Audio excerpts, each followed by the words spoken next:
amado de Dios o el que ama a Dios, Teófilo.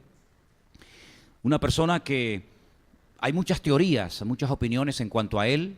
Lo que está bien claro es que era una persona de un alto nivel porque se le llama excelentísimo y no a cualquier persona se utiliza ese calificativo, ¿verdad? Los médicos, en muchos casos, eran esclavos de señores ricos y pudientes. Y hay una opinión, hay unos comentarios que dicen que puede ser que Lucas fuera el médico esclavo o el esclavo médico de este tal Teófilo. Es una opinión que circula por ahí.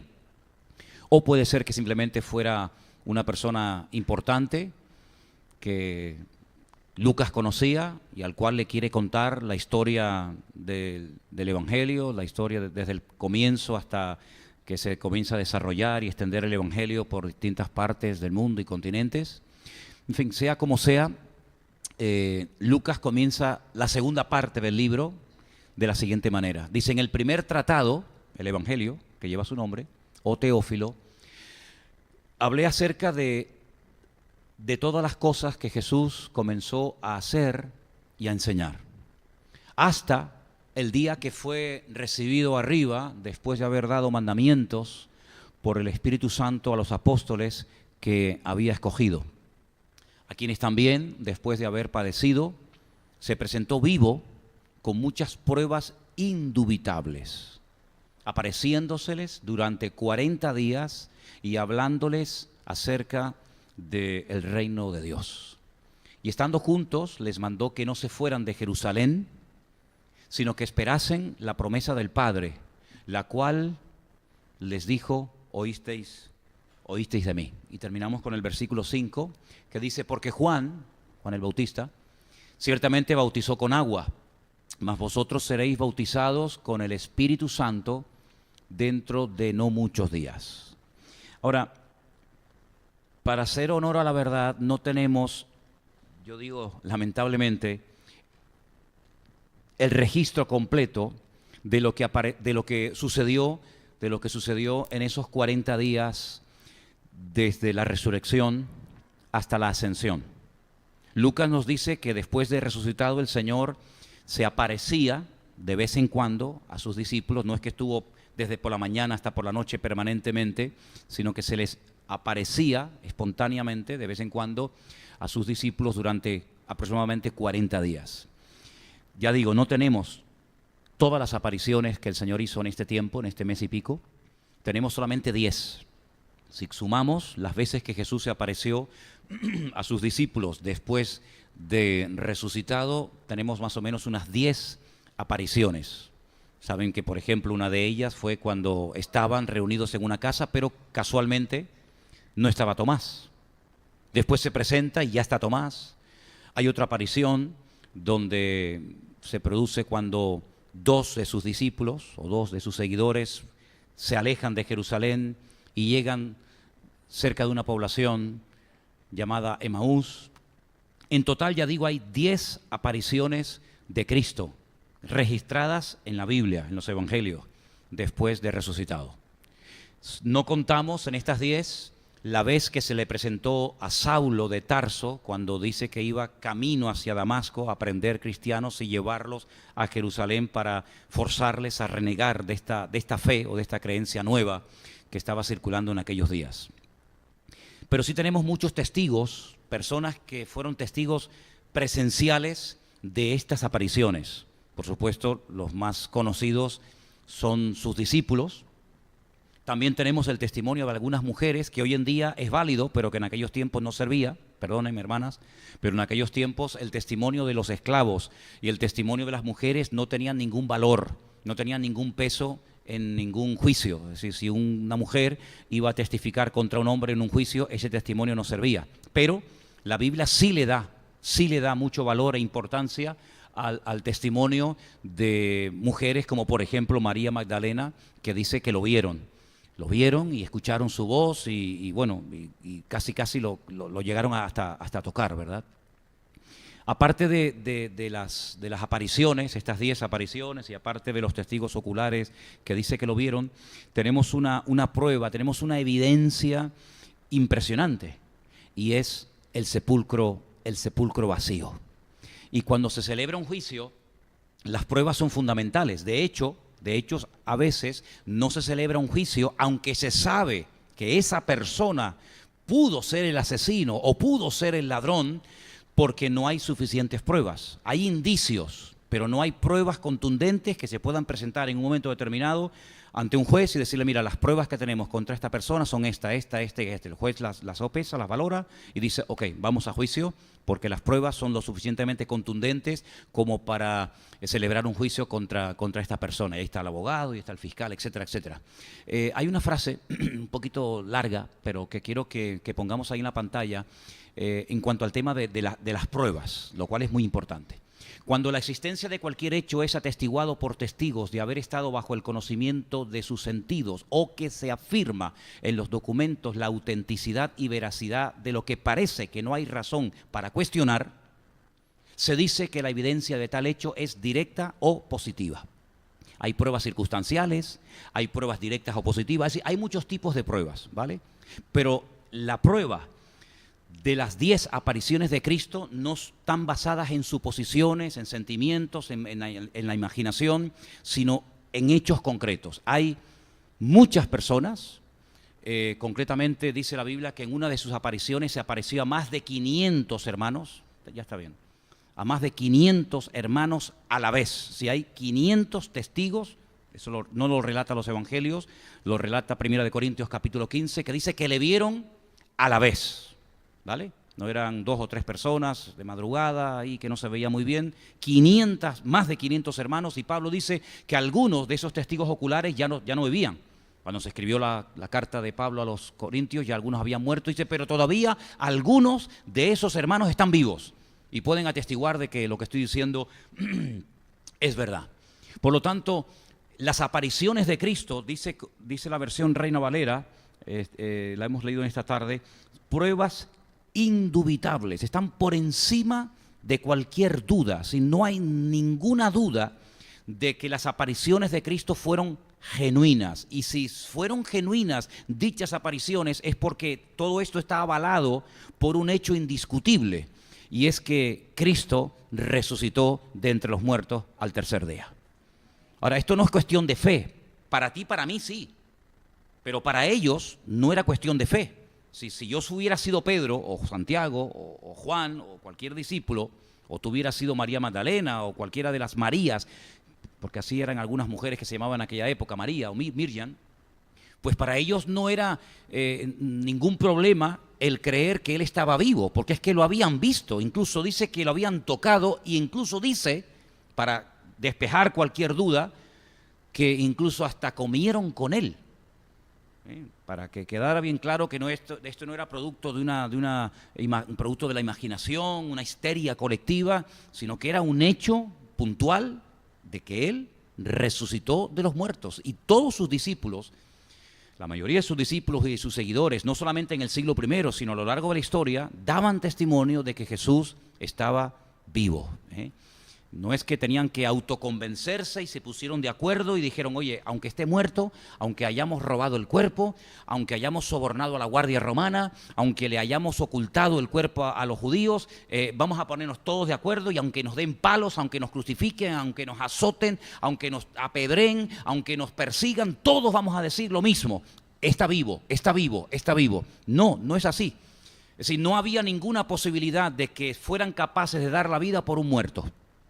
Desen cuenta de que cuando estaba vivo, lo abandonaron y no fueron capaces de sostener su fe cuando estaba vivo.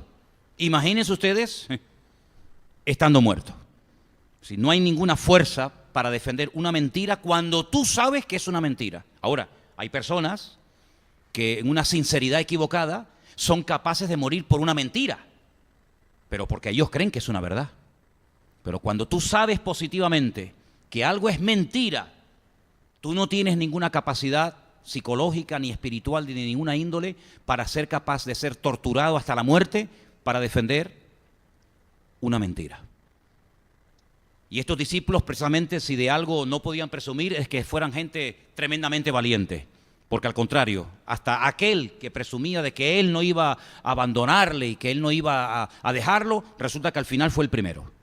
Por lo tanto, estas personas estaban plenamente convencidas de que Jesús había resucitado, que lo habían visto, habían caminado con él, y está durante 40 días, y el número 40 es muy importante, porque hay un hecho en el Antiguo Testamento que tiene que ver también con el número 40 días, y es cuando Moisés, el líder, el pastor del pueblo de Israel, sube a lo alto del monte Sinaí, y dice la Biblia que el pueblo, viendo que no viene, no sabían lo que le había pasado, claro, ahora sabemos que estaba orando, pero el pueblo vio que se fue a la montaña y capaz que murió, capaz que se cayó y se mató, capaz que lo mató algún animal, pues ellos estaban esperando y esperando y esperando y casualmente a los 40 días dijeron, oye, mira, este hombre no aparece.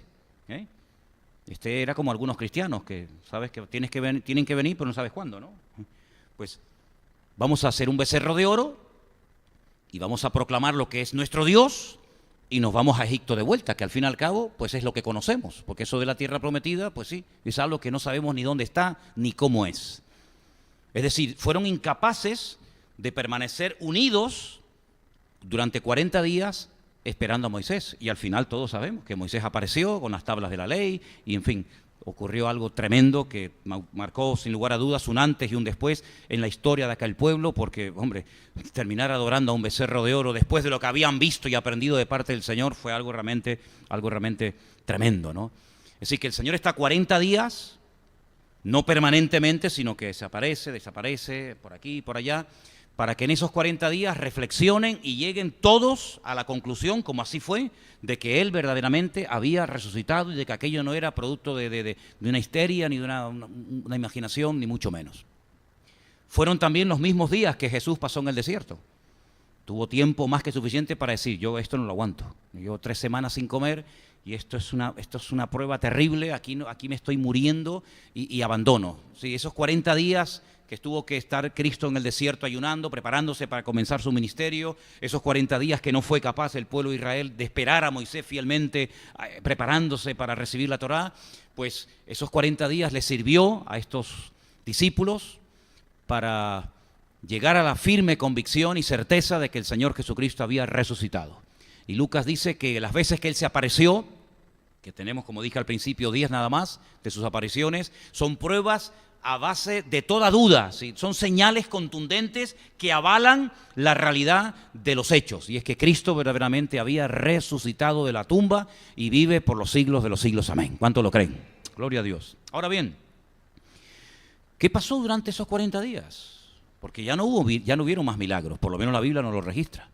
No hubieron más milagros, ya no hubieron esas predicaciones multitudinarias, ¿verdad?, donde se reunían centenares, miles de personas, sino que ya es algo más privado, ¿no? Un contacto más personal con sus discípulos. Pero hay un dato aquí muy significativo que hemos leído en esta noche. Dice que se les apareció durante 40 días con pruebas indubitables, hablándoles acerca del reino de Dios. Fijaros que en el versículo 6, versículo que también se leyó esta tarde, le preguntan, Señor, ¿tú restaurarás el reino a Israel?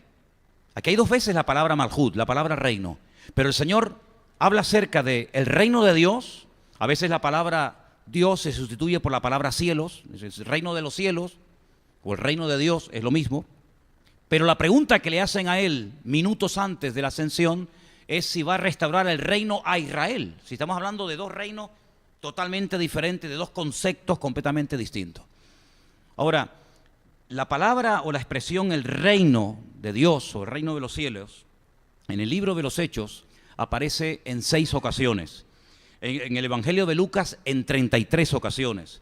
En el Evangelio, por ejemplo, de Marcos en 15 ocasiones. Y así podríamos ir por cada uno de los evangelios y muchos libros del Nuevo Testamento donde encontramos este concepto nuevo, el reino de los cielos o el reino de Dios. ¿Verdad? Venga tu reino, decía el Señor Jesucristo en una de las frases del famoso Padre Nuestro, aquella oración modelo que les enseña a sus discípulos.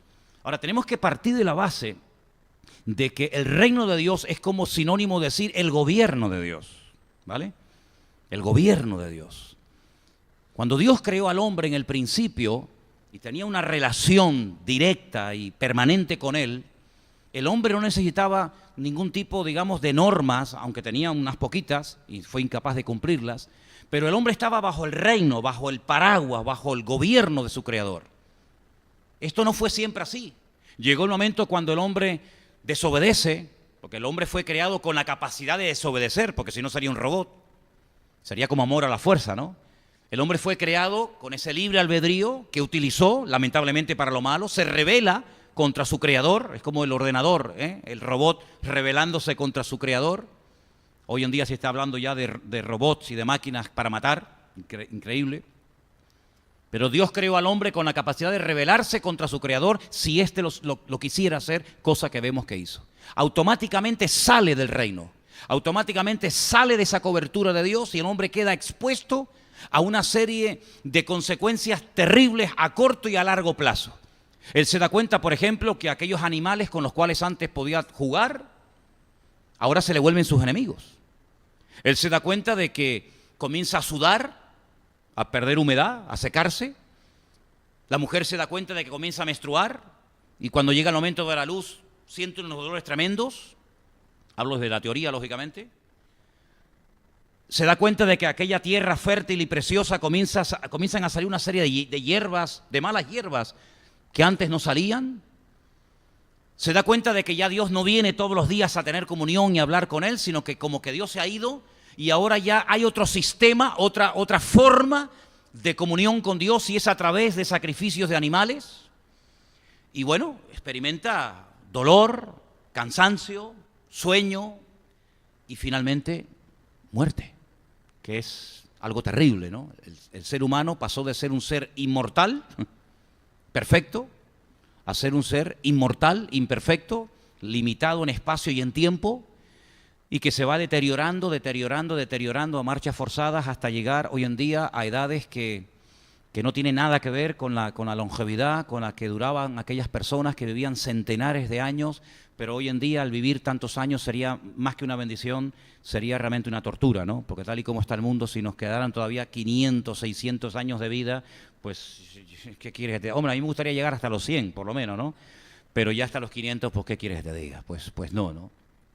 Entonces vemos que ese gobierno sobre el cual, o bajo el cual estaba el hombre, se pierde y el hombre queda como un barco a la deriva, sin timón, yendo de un lugar a otro. Ahora es la Torre de Babel, ¿verdad? Mañana es la lujuria, pasado es no sé qué, mañana es la idolatría, hasta que al final, después de muchos siglos y de muchas vueltas y andaduras, el rey, el creador del universo, decide pues venir en persona a arreglar lo que el hombre había roto. Y decide mandar a su hijo, decide mandar a su amado hijo, a su unigénito hijo, para que venga a este mundo y haga una obra de restauración de adentro hacia afuera del ser humano. Es curioso que esa obra de restauración no conlleva el hecho de que la tierra vuelve a su origen en el sentido de que ya la tierra se vuelve otra vez tremendamente fértil y deja de ser improductiva o tener un montón de malas hierbas, sino que la tierra sigue exactamente igual, bajo maldición, ¿verdad? Satanás no queda totalmente eliminado, sino que dice que está suelto como una especie de preso en régimen de libertad condicional, ¿verdad? Por un tiempo. Los animales siguen causando estragos y problemas a los seres humanos y pues bueno, el hecho de que seas cristiano no significa de que ahora vas a ir a África a pasear entre leones o pumas o panteras y no te va a pasar nada, sino que es una restauración más bien de tipo espiritual, ¿vale? Donde el hombre puede volver otra vez a conectarse con el Creador, donde el hombre puede volver a tener comunión con Dios, pero no como antes, incluso ahora está mejor que antes, porque ahora el hombre goza de una experiencia que Adán y muchos personajes del Antiguo Testamento no terminaron de entender ni de tener, y es la salvación. Por eso, en cierto sentido, una de las cosas que nos dice la Biblia es que los ángeles que también cayeron, cuidado, no todos, pero gran parte de ellos cayó y se rebeló contra el Creador previo a la caída del hombre, pues dice que nos miran y nos observan, porque eso del gozo de la salvación y del perdón, pues es algo que no les cabe en la cabeza, ¿no? Por decir una expresión, porque ellos, pues el Señor no movió ni un solo dedo para restaurar a toda la creación angelical, pero sí movió el universo entero para que viniera su Hijo unigénito al mundo para morir por el ser humano, ¿no? Y en esta tarde hemos recordado ese hecho histórico, ese hecho tremendo que partió la historia en dos y ahora se puede decir que Dios vino Emanuel, Dios con nosotros, se humanó, el verbo, madre mía, eso es algo increíble, ¿no? El verbo, la palabra, ese concepto abstracto, el verbo, ¿eso qué es? Pues se hizo carne, madre mía, pero ¿cómo que se hizo carne? Las palabras no se hacen carne, las palabras como muchos se pueden poner en la pared, se pueden poner en un libro, pero que se encarnen, que se humanen, pues es algo, un concepto que se nos escapa de la mente, pero eso fue lo que ocurrió, la palabra se humanó, se encarnó, y dice, y vimos su gloria como del unigénito del Padre, ¿no? Y hizo cosas portentosas que no hay nadie, ningún líder religioso, político o de la índole que sea, jamás nadie se le podrá igualar en nada a esta figura trascendental de la historia de la humanidad como es Jesucristo, ¿no? Y durante 40 días los discípulos tienen el privilegio de oír hablar acerca del reino, de cómo Dios quiere restaurar el reino. Y si quieren conocer más acerca de las leyes internas del reino, cómo se relacionan los súbditos del reino con ese rey, cuáles son las obligaciones morales, espirituales que tienen los súbditos del reino de Dios con el rey, pues tienen que leer la Carta Magna, la constitución del reino, porque así como Moisés subió 40 días y 40 noches al monte Sinaí a recibir la constitución de Israel, que es la Torá, pues así el Señor Jesucristo nos entrega en el nuevo pacto, ¿verdad? Nos entrega su palabra y ahora nosotros a través de Él, dice que su ley ahora la ha escrito no en piedra, sino que la ha escrito en nuestros corazones. Y eso es algo que formaba parte del nuevo pacto. Eso no era algo del Antiguo Testamento, eso es algo que tiene que ver con el nuevo pacto. Dice, yo escribiré mi ley en sus corazones y pondré mi espíritu dentro de ellos. Y mi espíritu dentro de ellos les guiará, les recordará, glorificará mi obra en ellos y nos conducirá a la verdad. Y por eso nosotros en el día de hoy podemos estar 100% convencidos de que todos los testimonios que dieron aquellos hombres y mujeres era real, y la palabra de Dios nos ha llegado sin defectos, sin manipulaciones de ninguna índole, y nos ha llegado tal y como ocurrieron los hechos. Y nosotros, aparte de tener la Escritura, esa antorcha que alumbra en medio de la oscuridad, dice la palabra, pues tenemos el testimonio de Él viviendo, morando dentro de nuestros corazones. Y podemos decir que el Espíritu Santo que mora en nosotros da testimonio a nuestro espíritu de que nuestra fe no es una fe loca, una fe ciega, sino una fe contundente, una fe seria, una fe real, basada en pruebas indubitables. ¿Cuántos dicen amén? Ahora bien, en esos 40 días ellos aprenden, ellos recuerdan lecciones, pero todavía algunos de ellos siguen, perdonen la expresión, con la matraquilla, con la idea de que, bueno, está muy bien, todo eso del reino de los cielos y tal, y ese sermón del monte, Mateo 5, 6 y 7, que es la constitución del reino de los cielos, está muy bien, pero una pregunta, ¿la monarquía, el reino a Israel, lo vamos a volver a recuperar? Porque claro, cuando uno analiza se da cuenta de que el pueblo de Israel ha pasado por muchas etapas, y hay un momento en el que no existía monarquía. Pero hay un momento en el que sí comenzó la monarquía a ser, digamos, el sistema político habitual a través digamos, del cual se relacionaba el pueblo con Dios y Dios con el pueblo. Y ahí tenemos a Saúl, y a David, y a Salomón, y a Roboán, y a Jeroboán, y a Usías, y tantos reyes, tanto del norte como del sur. Y ellos lo que querían era que los romanos fueran derrocados, ¿verdad? Sus enemigos terribles, y que pudieran otra vez volver a tener a su Mesías o a su rey a su representante, y de esa manera que todas las naciones de la tierra se pusieran bajo la cobertura y bajo la pleitesía de Israel. Y entonces lo que nos interesa es saber si esto se va a llevar a cabo, sí o no. Porque lo del reino de los cielos y todo eso está muy bonito, pero aquí todavía esta gente nos están machacando y tenemos que pagar altísimos impuestos, y lo que queremos es que ellos nos paguen impuestos a nosotros, que ellos sean nuestros esclavos, que en vez de obligarnos ellos a adorar a sus dioses, ellos adoren a nuestro único y verdadero Dios. Entonces la cuestión está, ¿tú vas a restaurar el reino, sí o no?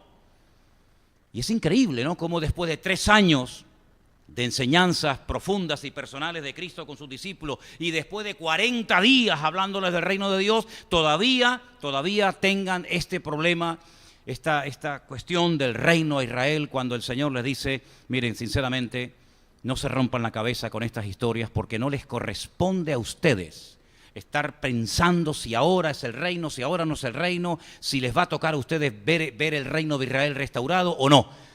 Ustedes lo que tienen que preocuparse es de ir a Jerusalén, no se muevan de allí, permanezcan unidos y esperen, dice, la promesa del Padre.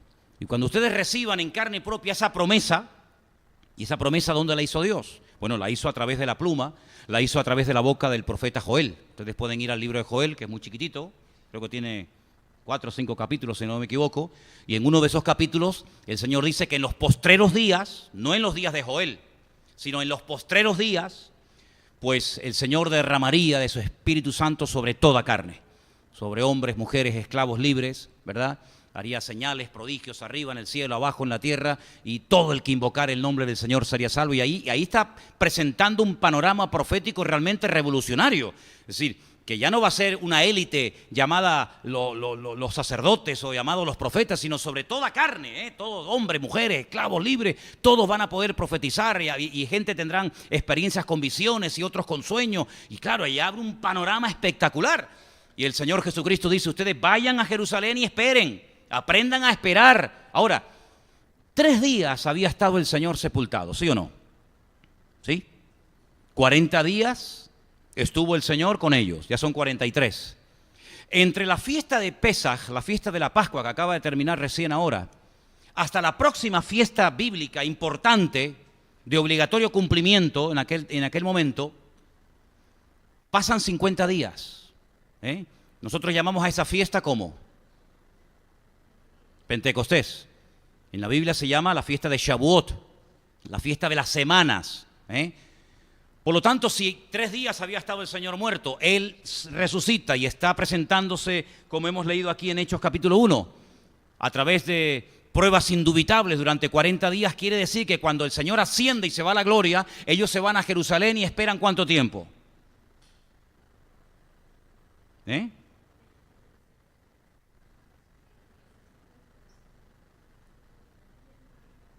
Vamos a ver, sumamos otra vez. Se perdieron por el camino. 50 días hay entre Pesaj y Shavuot, entre Pascua y Pentecostés. 3 días muerto. 40 días presentándose con pruebas indubitables. Se van a Jerusalén y esperan. ¿Cuánto tiempo hay hasta 50? 7 días. Estuvieron esperando 7 días. 7 días estuvieron esperando. 7 días. ¿Y cuál es el último día de la semana? El domingo, ¿sí? Pensaba que el domingo era el primero. El último día es el séptimo. ¿Y cómo se llama el séptimo? Ok, estuvieron esperando. Si Primera de Corintios, síganme este dato que les voy a dar. Si Primera de Corintios capítulo 15 dice que en esas pruebas indubitables que se llevaron a cabo durante el periodo de 40 días, del cual estamos hablando esta noche, 500 hermanos llegaron a verle en el mismo momento, en tiempo real, 500 hermanos. Curiosamente, cuando usted sigue el relato del libro de los Hechos, usted va a encontrar que Lucas, que es un autor muy, muy detallista, que cuenta y relata cosas que a veces se le pasan desapercibidas, digo entre comillas, a otros autores de la Biblia, es curioso que él dice que cuando llegó el día de Pentecostés, que estaban todos unánimes juntos, ¿se acuerdan? Cuando llegó el día de Pentecostés estaban todos unánimes juntos, ¿verdad? Pues él dice que previamente, y menciona el nombre de algunas de las personas que estaban allí, incluida su madre, incluida María, él dice que había 120 personas. Y esto es muy significativo que lo diga, porque Primera de Corintios capítulo 15 dice que 500 hermanos le vieron a la vez, es decir, que después de tanto sufrimiento y de tanto ministerio quedó un grupo, quedó un remanente fiel de 500 personas, seguramente habría más, pero bueno, digamos testigos oculares de su ascensión, 500 hermanos. Y cuando llega el día de Pentecostés, una semana, 7 días después de su ascensión, dice que habían quedado en el aposento alto 120. Y esto es muy importante, porque quiere decir que tan solo una semana el grupo pasó de 500 a 120. En una semana se perdieron 380 miembros de ese colectivo, de ese grupo. Llámalo discípulos, seguidores de Cristo, mesiánicos, ponle el adjetivo que más te guste. 380 se perdieron por el camino. Solamente permanecieron juntos, unánimes, en oración, sin salir de aquellas paredes, de aquella habitación, en Jerusalén, 120 personas. ¿Dónde estaban las 380?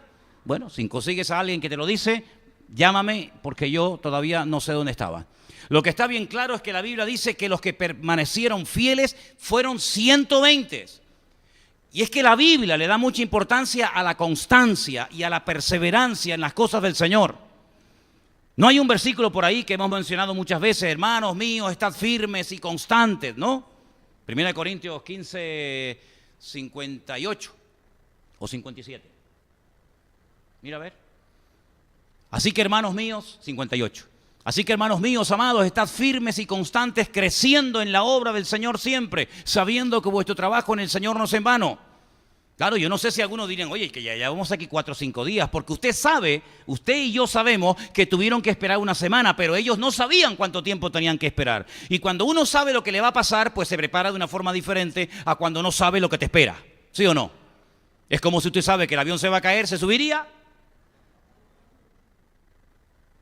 ¿Verdad que no? Si el coche que usted va a comprar se le va a romper a la semana, ¿lo comprarías? Entonces yo estoy una semana esperando si sé que voy a esperar una semana y me va a caer la bendición encima.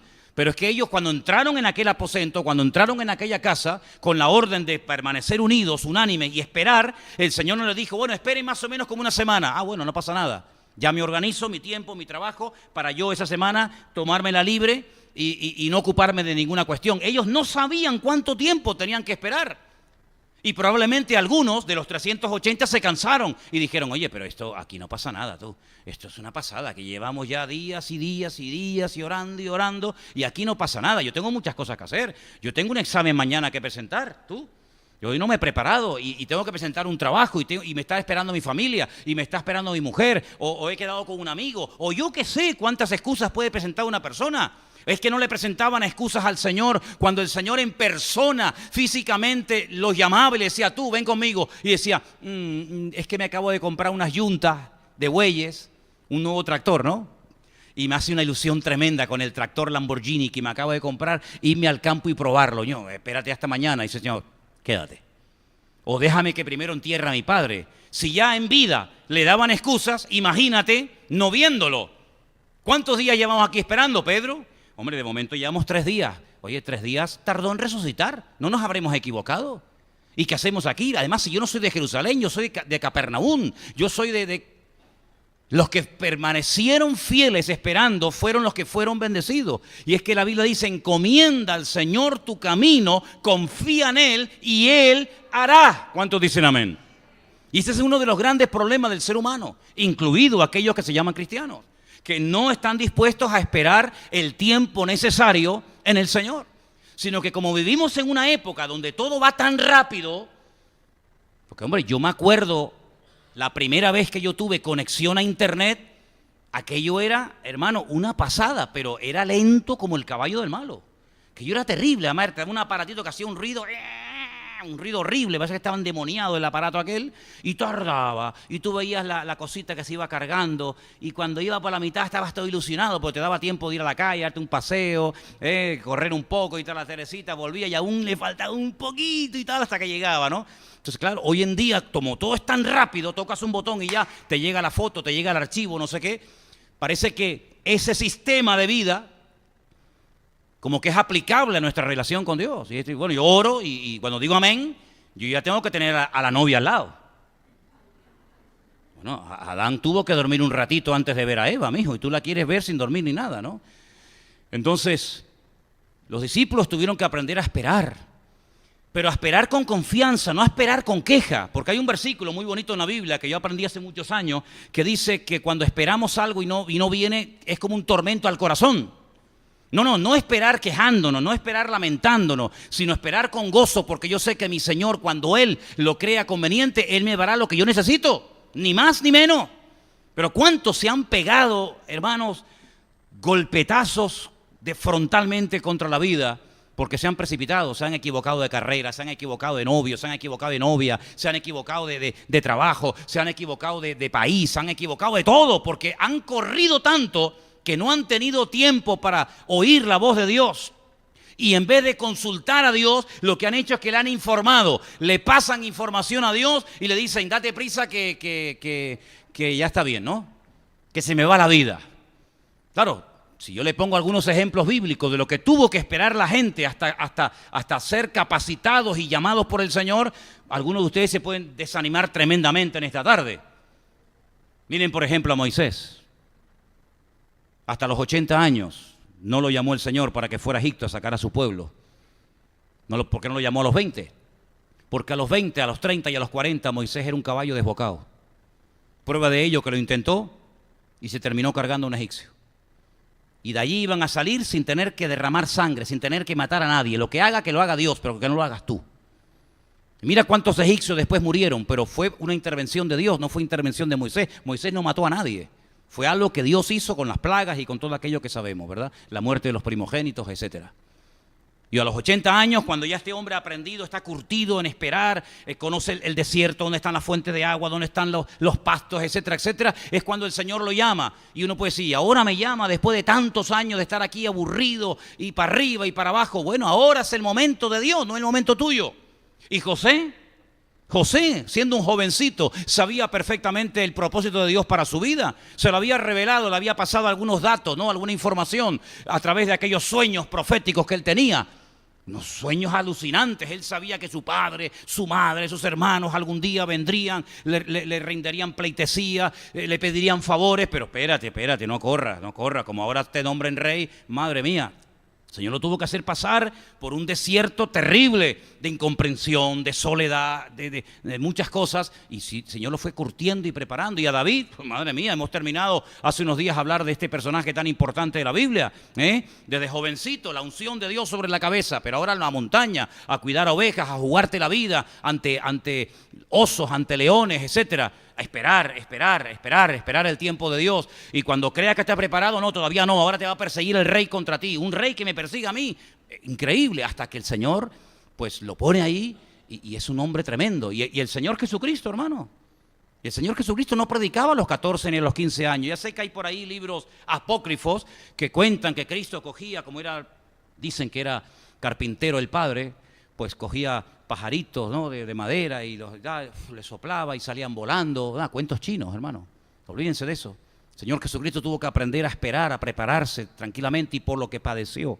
¿Se acuerdan lo que dijimos otro día? Y por lo que padeció, aprendió obediencia. Tuvo que prepararse, tuvo que curtirse. ¿Y Josué? Josué pisa la tierra prometida. Josué entró a la tierra prometida, cosa que Moisés nunca entró, junto con Caleb. Ellos tenían la razón. Ellos no eran unos rebeldes, ellos no maldijeron la tierra, ellos dijeron, Dios nos va a entregar la tierra. Y aquel hombre, Caleb, dijo, nos vamos a comer a los gigantes, a los hijos de Anac, como si fueran pan. Y vamos a conquistar la tierra, porque el Dios que nos sacó y el Dios que nos ha conducido hasta aquí es el Dios que nos va a introducir en la tierra. Y tuvieron que vivir 40 años entre una mayoría de rebeldes, esperando. Primero, esperar la muerte de Moisés. Segundo, esperar la muerte de toda aquella generación. Y ya cuando son ancianos, por fin logran entrar a la tierra prometida, ¿verdad?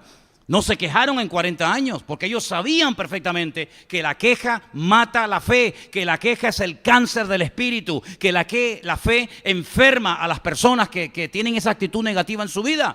Y ellos aprendieron a esperar en el Señor, como tú y yo tenemos que aprender hoy en día, en esta era de rapidez, ¿verdad? A comenzar a aprender a esperar en Dios. Y si tú crees que lo puedes hacer mejor que Dios, inténtalo, a ver qué tal te sale. Y vas a ver que al final vas a decir, metí la pata. Así que, amados hermanos, la famosa enseñanza o moraleja del ratón, o perdón, del conejo y de la tortuga, ¿no? Al final, ¿quién llegó a la meta? ¿El que corrió mucho y se cansó por el camino, o el que fue perseverante y un día y otro día y siguió despacito, sin prisa, sin carrera, pero al final la tortuga llegó? Cuando al principio le decían, ¿dónde va a llegar esta? Y el conejo, ¡wow!, esas carreras, al final el conejo no llegó, se cansó y se quedó tirado por el camino, ¿verdad? Así que Dios nos ha llamado, hermanos, a confiar en Dios. Una de las mayores responsabilidades que tenemos todos como creyentes es aprender a confiar en Dios. Y Dios se va a ir revelando paulatina y poco a poco a tu vida a través de distintas experiencias, algunas tal vez amargas o incomprensibles, pero a través de todas y cada una de ellas el Señor va a ir preparándonos para la siguiente etapa. ¿Cuántas veces paró Israel por el desierto? Es interesantísimo ver que hasta los nombres de los lugares donde paraban están registrados en la Biblia, porque en cada lugar aprendían algo. Era aquella nube, ¿verdad? Milagrosa, la que guiaba al pueblo de día y de noche, la que le protegía de las inclemencias del frío y del calor en el desierto. Y había momentos en los que la nube, la presencia del Señor, los llevaba a un lugar que era un espectáculo estar allí, un lugar de aguas, un lugar precioso de fuentes de agua, cascadas, donde los niños podían jugar, bañarse, casi hacen allí un parque temático y se quedan allí a vivir durante toda la vida, ¿no?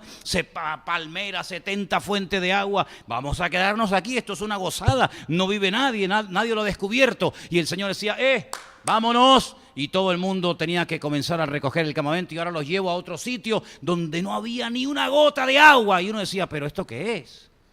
Tenía que haber sido al revés, primeramente llevarnos al sitio seco y después llevarnos al sitio de agua. Y el Señor lo ha hecho al revés, primero nos lleva a la abundancia de agua y después nos lleva a la escasez. Pero tienen que aprender a gozarse en todo y por todo. Porque el Señor que les llevó a donde había mucha agua es el mismo Dios que los llevó a donde hay poca agua, para que aprendan a confiar no en lo que tienen, sino que aprendan a confiar en el Dios que es vuestro pastor y que les guía durante la noche y el día. ¿Cuántos dicen amén? Y por eso, amados hermanos, en este libro de los Hechos, que es un libro muy bonito, un libro precioso, que sería lindísimo que ustedes comenzaran a leer día tras día, ustedes van a descubrir cómo los discípulos se enfrentan ante retos, ante desafíos que nunca habían tenido. Tienen ahora que elegir personas, tienen ahora que administrar dinero, tienen que ahora que administrar el tiempo libre, tienen que atender problemas que surgen dentro y fuera de la iglesia, tienen que saber tratar con los judíos, con los romanos, con los fariseos, con los escribas, con los murmuradores, con los falsos creyentes, con los falsos profetas, y tienen que entrar en una etapa, ¿verdad? Pero toda la preparación previa que habían recibido les capacitó, porque todo lo que aprendieron del Señor Jesucristo ahora lo tienen dentro y solamente es cuestión de que tienen que utilizarlo y aplicarlo en el momento oportuno. Y quiero terminar diciendo algo. Ellos tenían mucho conocimiento del Señor, más que todos nosotros juntos, porque ellos fueron testigos oculares. Fíjense que esa palabra tan bonita que dijo el Señor una vez cuando le dijo, ¿sabéis una cosa? ¿Cuántos reyes y cuántos profetas desearon ver y oír lo que ustedes están viendo y oyendo, y no lo vieron? No lo vieron. Sin embargo, ustedes están siendo privilegiados de ver al Mesías, cómo camina por encima de las aguas, cómo multiplica los panes y los peces, cómo levanta a los muertos, cómo da unas enseñanzas que ni el mejor rabino de la historia le llega, pero ni a la suela del zapato, cómo profundiza y descubre las verdades de la palabra y te dice, no, mira, esto significa esto, esto y esto y aquello. Ver que no hay forma de hallarle en un más mínimo error ni fallo en nada, incluso en aquellas preguntas aparentemente imposibles de responder, él daba una respuesta que dejaba a todo el mundo con la boca abierta. Todo eso lo estáis viendo ustedes. Están caminando conmigo, ven cómo es mi estilo de vida, cómo organizo mi tiempo, la mañana, la tarde, la noche, cómo como, cómo respiro, cómo duermo. Están viendo cosas que millones de personas desearon ver y oír y no lo vieron, pero sin embargo ustedes lo están viendo. Así que conocimiento tenían más que suficiente, pero les faltaba algo muy importante. Y por eso quiero que leamos en Hechos capítulo 1, el versículo 8, donde dice, pero recibiréis poder. Y esa palabra en griego es dinamita. El Nuevo Testamento fue escrito en griego. Ustedes van a recibir dinamita, un poder tremendo, cuando haya venido sobre vosotros el Espíritu Santo. Y entonces vais a poder ser testigos. La palabra testigo es la misma que la palabra mártir, es lo mismo. Un mártir y un testigo es lo mismo en la Biblia. Van a ser testigos en Jerusalén. Hubieron mártires que murieron en Jerusalén. Hubieron testigos y mártires que murieron en la provincia de Judea, en la provincia de Samaria y por supuesto hasta lo último de la tierra, pero no solamente en aquel tiempo, sino que hasta el día de hoy, y probablemente hoy, algún hermano nuestro en la fe ha muerto en alguna parte del mundo, seguramente, quemado, torturado, crucificado, sabe Dios cómo. Y la palabra se cumplió literalmente. Ellos tenían una experiencia, tenían un conocimiento tremendo, pero les faltaba una capacidad sobrenatural para poder afrontar todo lo que se les vendría encima. ¿Cómo van a salir un grupito de pescadores en la cual la gente ni confía ni cree en ellos porque no son gente docta, con grandes carreras y estudios, etcétera? ¿Cómo van a ir por Grecia, por Roma, por todas las naciones de la tierra tratando de convencer a la gente de que un muerto resucitó al tercer día? Pero ¿quién se va a creer eso? Si cuando Pablo llegó a Grecia, a Atenas, al Areópago, y lo llevaron allí y le dijeron, oye, que aquí hay un señor que nos está hablando de nuevos dioses. Claro, como dice que los atenienses se aburrían y lo único que les gustaba era siempre oír cosas nuevas. Y dice, oye, pues mira, esto es nuevo, no hemos oído nunca a un hombre que, vente para acá. Y lo llevaron al mejor teatro, al mejor foro donde él podía exponer su fe, un privilegio increíble. Es como si te cogen y te llevan, no sé, al Madison Square Garden, o te llevan a un lugar donde miles de personas te van a escuchar y decir, venga, tienes las cámaras, la revisión, la radio, habla en directo todo lo que quieras hablar acerca de tu Dios. Y allí fue Pablo.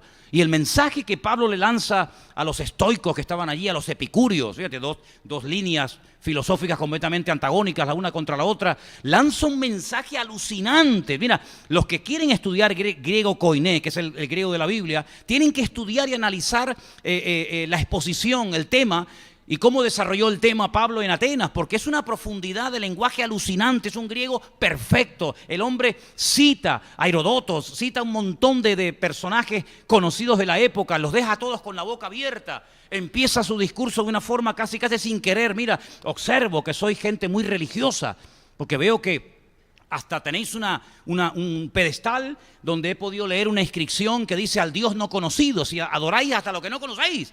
Dice, pues yo os vengo a hablar de ese Dios que ustedes no conocen. Y empieza y da un barrido. Mira, para mí hay dos discursos en la Biblia que son espectaculares. No me canso de leerlo. Uno es el de Esteban, cuando lo van a apedrear, que al final lo apedrean y lo matan. Así que de nada sirvió el pedazo de discurso que se echó. Espero que ustedes no me maten esta tarde, Un discurso alucinante, el recorrido histórico que hace Esteban antes de morir hasta llevarlos a decir, ustedes son como los del Antiguo Testamento, que tal, diga. El mensaje de Esteban es espectacular, pero el mensaje de Pablo en Grecia es algo increíble. Bueno, pues al final, cuando toca el tema de la resurrección, le dice, vale, muy bonito, venga, un aplauso. Ya te oiremos otro día. ¿Pero quién se iba a creer que un muerto había resucitado al tercer día? ¿Cómo se van a tragar semejante historia los cultos de Grecia, los poderes fácticos de la época, los políticos de Roma? Es imposible, si humanamente hablando es imposible. Tú puedes decir, mira, yo estaba enfermo y ahora estoy sano. Bueno, vale, hasta ahí llego. O mira, no sé, yo tenía problemas en el matrimonio y gracias a Dios nos hemos unido, nos hemos reconciliado y nos hemos perdonado. Bueno, está bien. O mira, yo tenía un hijo rebelde y esto y aquello y oré y le pedí al Señor y el Señor me trajo a mi hijo y dejó la droga y cambió de vida. Amén, vale, hasta ahí llegamos. Porque ya en aquella época había gente que se sanaba y dice que había unos que se llamaban un tal Exeba, que eran exorcistas ambulantes, que por dinero le echaban los demonios a la gente. En fin, la gente tenía sus creencias espirituales y religiosas, y había gurús, y había curanderos, siempre los ha habido y los habrá. Pero nunca nadie se había atrevido a ir por el mundo entero, por todo el norte de África, por todos los continentes de la tierra, por toda Europa, en Roma. Nadie se había atrevido nunca, jamás, porque aparte tampoco hubiera podido hacerlo, pues sería mentira, ir por el mundo diciendo que tenemos un Cristo, tenemos un Mesías, tenemos un Dios tremendo, que su hijo murió en una cruz, lo crucificaron los romanos, lo cual todo el mundo sabía de lo que se estaba hablando, porque la muerte por crucifixión la inventaron ellos, los romanos, y resulta que lo meten en un sepulcro, le ponen un precinto romano, una piedra de casi 4.000 kilos en la puerta, lo meten allá adentro, lo abandonan sus discípulos, se pega 72 horas sin moverse, sin salir, 16 soldados romanos pagados por los impuestos de los soldados de Roma para custodiar el muerto, y al tercer día se mueve la piedra, se rompe el precinto, se caen los romanos por el suelo, sale para afuera y está vivo.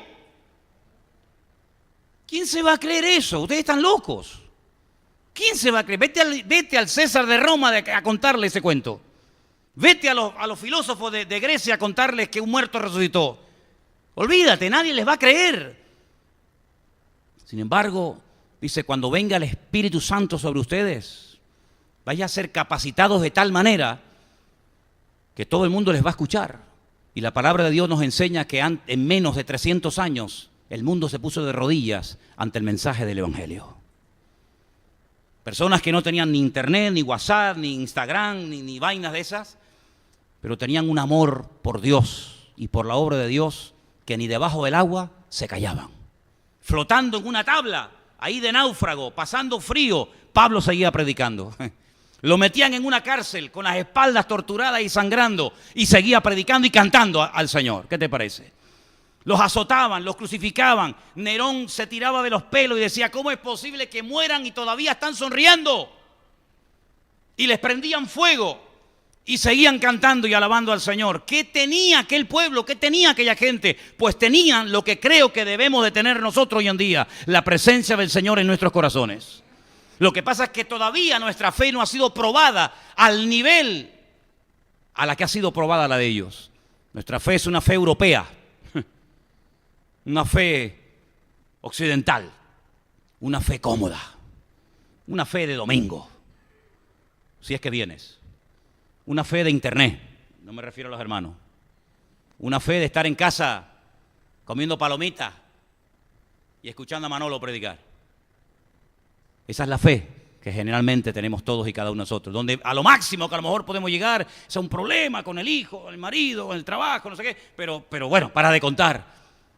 Pero eso de que nos estén esperando fuera, el Daesh para crucificarnos o quemarnos la iglesia o torturar a nuestros hijos hasta que renieguen de Cristo, ahí no hemos llegado ninguno de nosotros. No sé lo que ocurriría si eso nos tocara a nosotros, que ya por cierto es la realidad de nuestros hermanos en Siria, en Irak, en Nigeria y en tantos y tantos lugares donde simplemente el hecho, ya ni abrir la boca, simplemente el hecho de tener este santo y sagrado libro en su casa, la Biblia, ya es un delito, condenado a 30 o 40 años de trabajo forzado, como por ejemplo en Corea del Norte, y al final pues o las torturas o la enfermedad o el dolor te termina matando.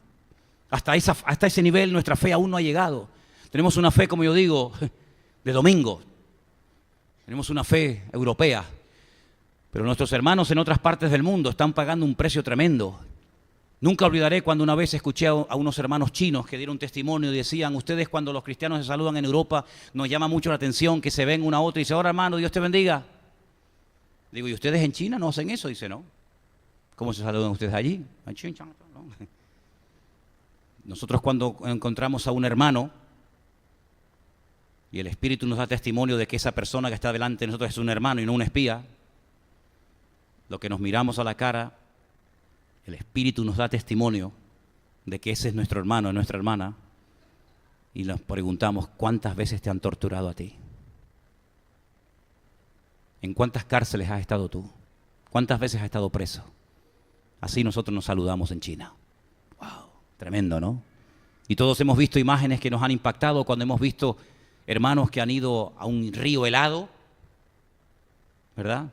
Y han hecho un boquete en el río helado para bautizar a algún hermano que quería ser bautizado. Y algunos cuando se van a bautizar aquí me dicen, el agua estará muy fría. Digo, a 18 bajo cero.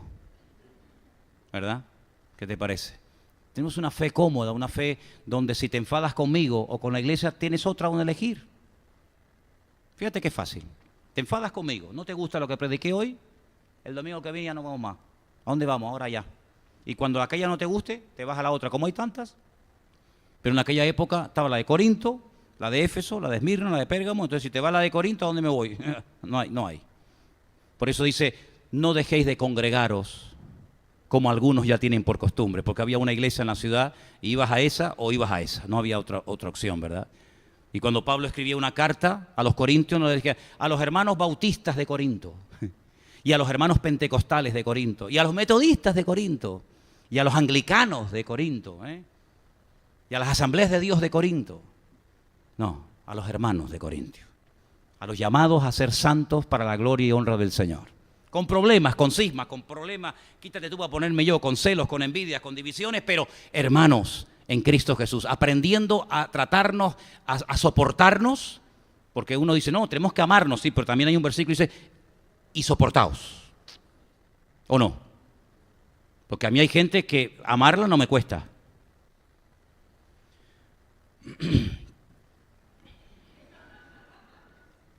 Pero ustedes me entienden, ¿no? Me imagino que a ti te pasará lo mismo. No, a este no tengo problema. Pues Manolo. Bueno, todos somos así, mijo. ¿Qué quieres te diga? Pero esto es un taller. Esto es un taller. Donde venimos a aprender los unos de los otros. Y a veces mis defectos, quien mejor los ve eres tú. No los veo yo. Es como cuando yo me casé, yo pensé que era perfecto.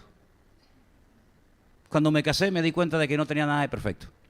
Pero la persona que pone Dios a tu lado, ¿quién va a ser? La persona que te va a decir, oye, esto y aquello, ¿para qué? Para ayudarte.